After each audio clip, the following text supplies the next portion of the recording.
You're watching The Breakfast Club. Power 105.1 is The Breakfast Club. We have a special guest in the building. Lupe Fiasco. Grammy Award winner Lupe Fiasco. What up, Lupe? What's up, y'all? Well, how's everything? How y'all doing? Chilling. Feeling good. Your hair grew long since the last time we seen you. Last time we seen you, you had no hair. Yeah. It was like a little baby fro. Yeah. You understand? Dreads now? Dwayne Wayne glasses? What's going on? What? Dreads? Yo, Dwayne Wayne glasses. Dwayne Wade glasses. They my like real glasses, you know. And so they prescriptions, and I need like glasses to see. So it's like, why not get Dwayne Wade glasses? The Tom Brown Dita joint. So it's just kind of like, I'll take those. You're a deep guy, so I'm sure you're growing the dreads for a reason, not just shaking the club. Nah, because you know I never had long hair. And it was kind of one of those things where I was afraid when I was in high school coming up, people would be like, oh, you got long hair. My hair's like naturally nappy or whatever. Got you. So now that I'm kind of famous and can do crazy stuff, I was like, I'm going to grow my hair. Just see how long it can get. That's a long process. You know, like 2 years. Yeah. So. All right. Well, Lupe, when's the last time we saw you? Right before the release of Lasers. Yeah. I was up here with Envy and Charlamagne. Yeah. You weren't here. Oh, I wasn't here? Last time I was here. Yes, I'm thinking the last time I saw you was actually when that protest was happening outside the label. Oh wow, that was a long time ago. That was a couple years back. Yeah. Yeah, with Lasers. How are you in Atlantic now? Y'all good, or it's still F them? They don't know what the hell they doing. Nah, we coming toward the end of our relationship. You know, so now everybody's kind of like it's like the going away party. You know, I got like a couple albums left. Actually, after this album, I got one left. Wow. So you know, it's all good for now. They give me my room. Are you gonna stick to the majors? Because a guy like you seems like you could do great independently. Oh yeah, no, I'm definitely not going back into the majors. I'm definitely going indie when we're done. The song "Bitch Bad," actually, I like that song a lot. Thank you. And that's the second single, right? Thank you. Yeah, it's one of I think we're gonna do 6 off of this. Just kind of like different records. It's not really it was never meant to be like a big radio kind of record, kind of how Lasers was all these kind of big temp set radio and big radio records. This is more just kind of like a core kind of hip hop joint. So we got a room to throw like 6 records out, you know, not necessarily for radio, but just kind of like shoot a video for this, put this online, put this there. It's very clever because when you hear the title, it's not what I thought the song was going to be about. Yeah, I would figure that people would know that. I mean, like I knew that, but that's why I had to hear it to be that. like, okay, what's he talking about? Bitch bad, Lupe. Yeah, just a little, you know, conversation piece.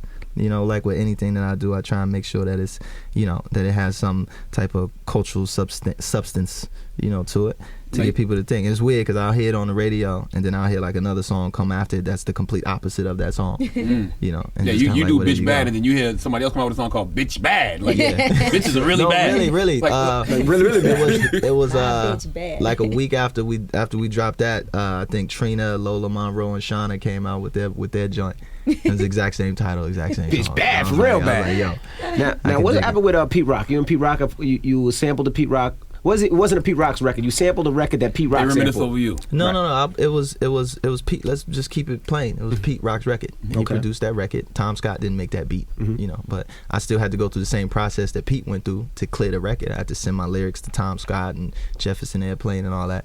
And you know, he was in tune through the whole process. You know, and that's why it was kind of like you're bugging, you know. And then the way he attacked everything and the way he did it, and then the way we reconciliated, you know, on the street side, and then reconciliated kind of personally, and then what he was supposed to do publicly he didn't do. So what was the problem with the record? What was his problem? I guess he just didn't like it. I think he said something like he felt offended because of the song that he had made originally was very personal, and to sample that. I was trying to follow. But you know, you got mad people remake it that did it, that was talking about being in the club popping bottles, and they was reminiscing over their girl leaving them, you know, and it was just kind of like, you know, I honestly didn't mention reminisce in the song except once on purpose because I knew that the record was about Troy and I didn't have any connection to that, you know, and I didn't want to feel like I'm, you know, being a little rude, you know, by interrupting your kind of what you did to grieve for your homie. So that's why I didn't do that on purpose. I didn't put it out there like this is a remake of Troy on purpose because Troy is his homie's name. Right. You know, so. But you know, whenever anybody hears that melody, the first thing they're going to think is they reminisce over you and they're going to think about that record. Yeah, indeed. And, you know, at the end of the day, man, it's kind of like one of those scars that didn't healed up. So y'all squashed it out? No. Never squashed it out? I thought y'all spoke, so y'all didn't speak, nothing was handled, nothing? That's done. You know, like we tried to speak on it, and what was supposed to happen didn't happen. Which and was? It was just kind of like, you know, he was supposed to come out, you know, because on the phone it was like, yo, that was whack of me, and I feel bad, you know. But if I come out And if I come out and say, if I recant, I'm gonna look crazy. And it's like, you got so much ego and so much pride that you're gonna look crazy. What about me? Yeah. You know? So when he said that, I was just kind of like, all right, I'm done. Right. And look crazy to who? Like, who do you look crazy to? Like, I don't know. how do you feel about the industry right now? Because if you ask me, lyricism is back at the forefront. Like, if you look at the people that's really kind of, I think so. Like, you look at the guys that's really winning right now. You look at the Drakes, the Big Drake Seans. is good. Drake is good. The Waynes, the Rosses. Man, Drake is good. I like 2 Chainz. I personally think he can rap myself. I don't know, man. I came from a different school. I came from like, Cannabis, Eminem. To me, that's up here. Even early Jay-Z is up here. So for me, lyrically, it's a different kind of conversation. But I guess if it's just rapping, technically rapping, making rhymes, making words rhyme, and metaphor here, metaphor there, is cool. For me, it's more about technically it's good, beats are good, everything is like good, it's fresh. But to me, the substance is just terrible. So it's like 97% of hip hop is like just terrible. You gotta love Slaughterhouse. I don't think a lot of those Slaughterhouse artists would good. consider themselves lyricists. I think it's super lyricist and it's lyricist. I think they're rappers. You know what I'm saying? I think lyricist is different. I think most def is the lyricist. I think people who actually, where you can tell there's a little bit more of a poetic intent to what they do, as opposed to people who just rap for the sake of rapping. And you can tell a rapper from a lyricist. And that's coming from me as a rapper, and a lyricist, so you can tell the difference. Did we ever talk about him praying over the white vagina? Over the vagina? Did we ever talk about that? I ain't never talked about it. I mean, that was supposed to be a secret, that ain't my thing. And she told us that off the record. Sorry, all right. We'll keep it off the record. I ain't gonna just talk about who a man out here smashing. That's not me. I don't. I thought we talked about it before. No, she told us that off the air, off the record, not to be brought up. Oh wow, thank you. But don't smash her no more. Yeah. Thank you for I appreciate you Yeah. Don't smash her no more. Thank you very much. She told us how you prayed over the vagina before you smashed it, which I do too. Oh good Lord. No, seriously. I grew up Jehovah's Witness, so I remember having a conversation with one of the brothers at the hall, and like this when I started studying the Bible, so I was telling him about Deuteronomy 14:8, how it says you shouldn't even touch the flesh of a dead pig, and he was like, "Oh, what you're misconstruing that you got to pray over the pork." And I said, "Well, the Bible says you shouldn't have sex before marriage. So I pray over the vagina." This place is rampant. Makes it okay. It makes it okay. Rampant with folklore, because it was a Nubian white queen. I mean, still pray over the box. Okay. Rampant folklore, mythology. Unsubstantiated things. No, I won't name the name, but this girl came up here and said Lord. that you guys had sex and you prayed because she was white and you didn't. I don't know. It was a weird story. No, Lupe, my brother, she did say that. Was the truth. So I'm just telling you now, don't smash her no more. That's outlandishly. That's outlandish. I pull myself from the midst of this chicane. I don't even know what he said just now. Me neither, but it's funny. But moving on, you have Food and Liquor 2 in store September 25th. Food and Liquor 2, Great American Rap Album Part 1. Do you think it's smart to tell the label that you're leaving after your contract is up? Well, they know that. I'm sure they're quite aware that once his contract is up, he's done. Yeah, it's kind of it's in the air, It's in the air, and I think they understand it. So if they don't work as hard promoting these last 2 albums, you're like, okay, I get it. Well, I'm not a 360 artist, so I was told that since I'm not a 360 artist, I may not get promoted anyway. Isn't that some bullshit? Yeah, it sucks, but for them, it's a business. They're probably saying to themselves, "Look, we make more money off these artists because we get money from their merchandising, from their touring, from everything." They should have thought about that when they signed them a couple of years ago. Yeah, when I was in 05, They didn't have that, but did people really do 360 deals back in 05? There was a couple. There was a couple, but it now. wasn't institutionalized like it is now, where almost everybody you see these instant millionaires, signing away touring, merchandise, publishing, everything under the sun. So it was interesting though, because your fans had that rally for you outside Atlantic Records. They were upset about the album, and I came out there too, right? And even Leora Cohen came outside with a boombox. Yeah, I'm telling you, you don't be thinking that'd be real. Like that really happened. I was there. That really happened. It's just it's for me. You come to that point, in the industrial hip hop, I've done everything.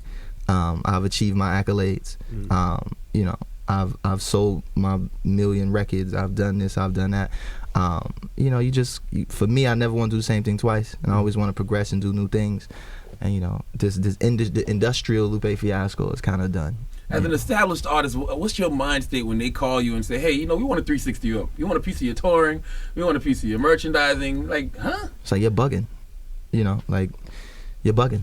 You if you're gonna do it, I asked for my masters. That's why I don't have a 360 deal, because the negotiation was like, look, you ain't gotta give me no money.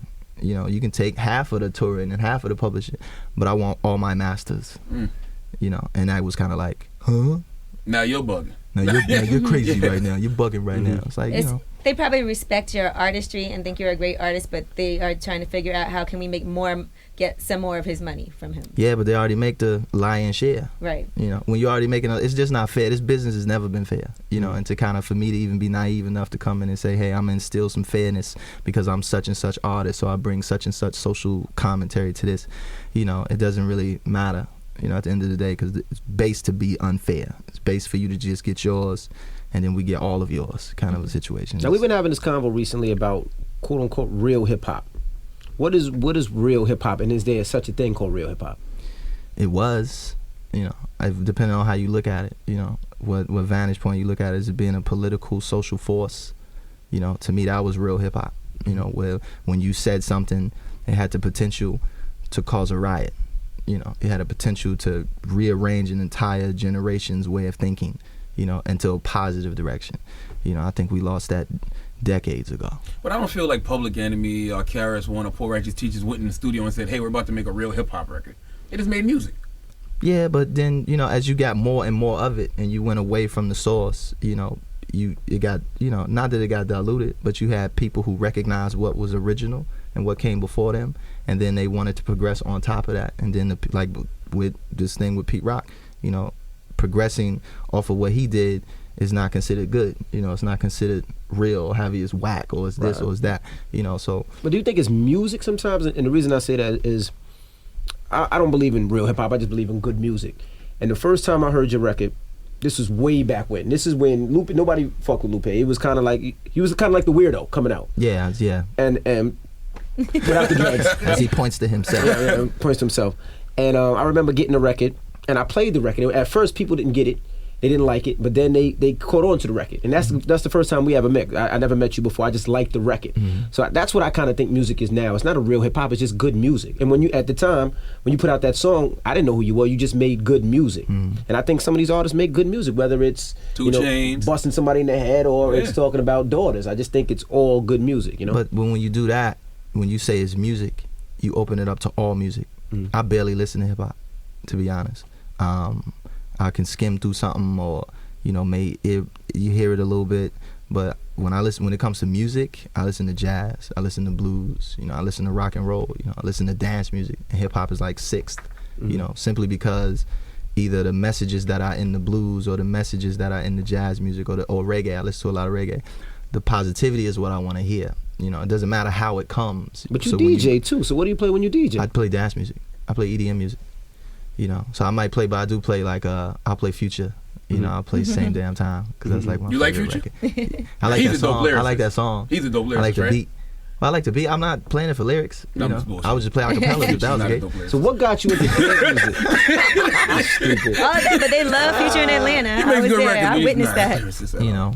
So what got you into dance music? I can't see Lupe Fiasco kick push lasers playing do do do do do do. Man, you go to Australia, Big Day Out, 2010. You know, you see the Bloody Beetroots, you know, playing some joint, and you see kids, you know, you see 30,000 kids literally ripping the grass off the ground, throwing it in the air, mosh pits, circle pits, everything going crazy, you know, and then you go to the rapper stage, and it's kind of like, you know, we're just gonna chill, you know.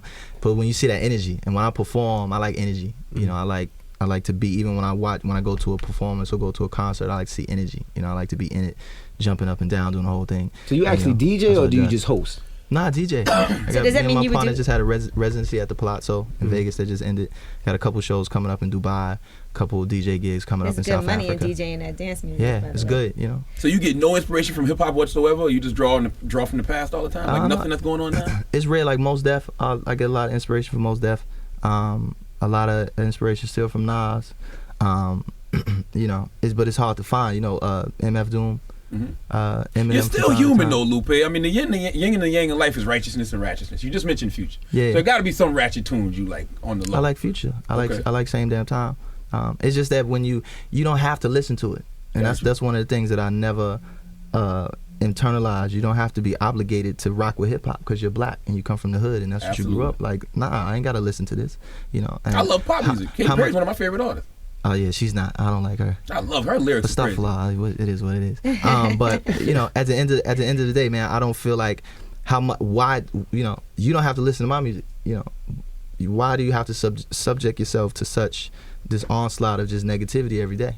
You know, that's why I can't listen to the radio. It's like I can listen to the radio for one day and wait 3 months and then turn it on again and get another dose just to make sure. Like I listen to Fox News, but like the Patriot, like the crazy news station where they really go in every like couple months just to remind myself that it's still nonsense out there. And that's the only reason I listen to it. It's like, yeah, that's still crazy. It's still a bunch of crazy white people. Yeah, you just turn the Breakfast Club on every morning. we remind you that it's ratchet. Y'all definitely are very ratchet. So does this mean that you're going to be having dance music on your album? No. Since you're... No. It's not. Just wondering. I don't really merge the worlds like that. You know what I'm saying? It might be a little influence in certain things because you want to, when you perform, for me, when you perform, I definitely want to have something that at least 1 or 2 joints where you can get people jumping in the midst of recollecting and, you know, kind of just hands in the air kind of thing. So just to round out the performance side of it. But I keep those worlds separate, you know? Okay. A couple of years ago, you do bang chicks and stuff though, right? Like, you know, Stuff of Law, The Myth, get head in the DJ booth. He's had girlfriends and everything. Cut it out, of course. Nonsensically. So anyway, you were saying, Envy? Back to the album. I forgot what I was gonna say. It was something about positivity until you just said getting head in the DJ booth. A mountain. You climbed a mountain recently, a couple of years ago. Mount Kilimanjaro. Oh no, that wasn't it. We talked about that before. Yeah, you did. And do my that. homegirl Santi Gold was there on that. She surely was. Yeah. Shout out to Santi. How was that? I heard it was hard to breathe. You climb Mount Kilimanjaro, and you actually have to go through months of training right beforehand. Yeah, but Why would you want to do that? You can't, because there's little kids in Africa who don't have clean water, who drink off the side of the road.